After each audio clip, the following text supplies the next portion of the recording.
now, before we move on to more on the immigration, I want to touch upon students because students are the number one victims. If you see most of the news today, they are in many different situations. Tell us more about your experience on the student issues, Dr. Srinivas. A lot of times we're getting calls from students who are getting deported from different airports. I mean, last time when I was in India, I think the 15 or 20 students got deported. So TV, I think 9 and TV5 also did a Kadanam saying that why these guys are getting deported. So it was a Varadhya was there. See, why these students are getting deported, the first thing is the students who are coming for the first time. They need to understand that they should prove that they have funds available.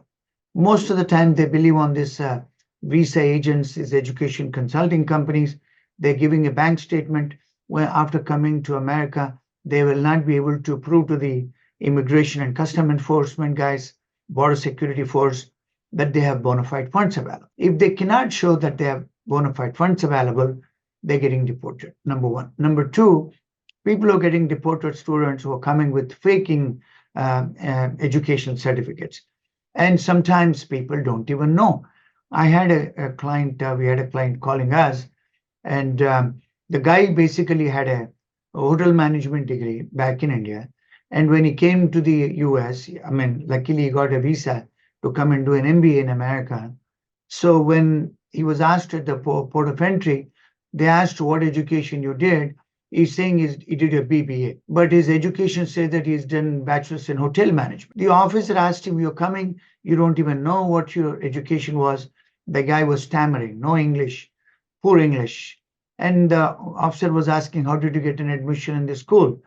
Because you need to have at least 3.5 GPA to get admission in good universities in America. But the agent who has helped him did all the fake thing and they've not coached him or they have not trained him well. The guy came and got stuck. They were deported. People coming, sometimes they contact their friends in America saying, they send the WhatsApp messages, they put messages on Facebook and other social media. "Hey, I'm coming to America. Can you get me a job? Because I'm coming as a student." So when they check up all these phones and their social media, and when they check up and speak to them, they're finding that they're not coming for education, but they're coming to do a job. So the F1 regulation says you can do a job in the campus, but not outside. So these things are red flags. And the other thing is most of the times, the kids who are flying for the first time, we all know 18 hours flight, we get tired and we're all sleepy and we're all in fatigue and we don't understand American accent. When you see these police officers, these are basically police officers in uniform. So when you see them for the port of entry, the way they question, we all get confused because of the English accent, because we're not used to American accent. So we get scared and sometimes we don't answer, we get perplexed, we get stammering, and they take you for a second interview. When they take you for a second interview, of course, they're rigorously asking you questions because they want to make sure whether you're coming for education or you're just using the student visa to come and work in this country. So if you can satisfy all of that, sometimes, the family background. I had a client whose father is an auto driver. He's coming to America and he's showing 28, 30 lakhs in his bank account of his father. The officer asked, "What does your father do?" "Oh, my father runs, he's a taxi auto driver." Then he said, "How come your father has 28 lakhs in a bank account? And that too deposited just a few days before." The guy didn't have an answer. So things like that, when you're coming, I mean, it's not that an auto driver's son cannot come to America. Of course, he can come, but if he has a bank loan, and that sounds more legitimate. And things like this, many times these students, they can't answer and they get deported. And once they get deported, deportation is as I told you, it's a private international crime. It's an offense as against the country. Then what will happen in India? I mean, they will get arrested here, they're handcuffed and given it to the captain of the plane. And when the captain enters into India, he's been handed over to the Indian police. Under the Indian Penal Code, they get arrested and they have to come out of Indian immigration. And many times the Passport Act of India says if anybody gets deported from a foreign country, their passports get cancelled. I mean, this is called impounding a passport. I mean, that serious repercussions are there when somebody get deported. And we get calls saying, oh, we got deported.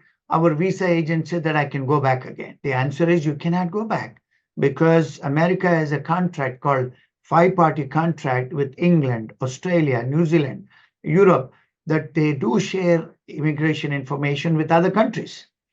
So these agents, they say, oh, you can try to another country because you can go to Canada.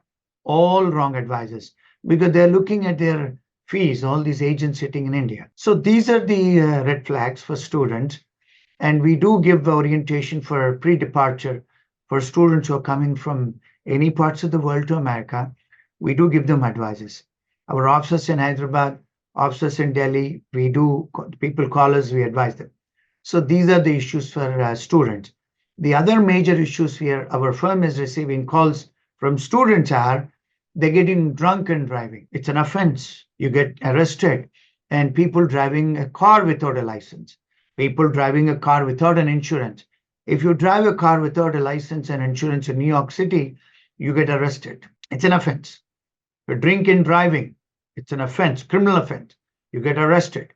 If you've taken drugs and drive, it's an offense. You get arrested. When you get arrested of these three things, and people are stealing, I'm seeing a lot of girls and boys, they go and steal in the shops. I get amazed. And these are all coming to do masters in computer science, spending $25,000, $30,000.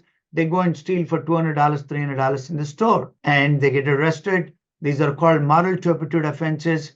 Once you get arrested, the police is informing to the consulates, their visas are getting canceled, revocation. They're informing the colleges, their service get terminated. I'm constantly going on different media and telling the students, don't do it. By doing a small mistake, you get arrested, it is on your arrest record.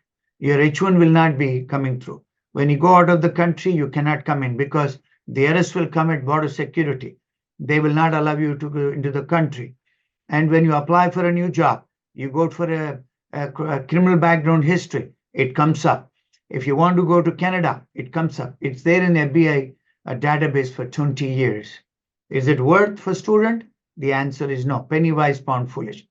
And our firm has been handling such cases, and our firm is giving a lot of advices for students. These are the major issues for students. And a lot of parents, they watch my videos back in India, they call us, and the parents call, students call. And as it is, we are handling some cases, very cases which are already in America. These are people who are arrested in American jails. We are handling a lot of cases all over the country because our firm works with a lot of lawyers all over the country. So these are the issues with students.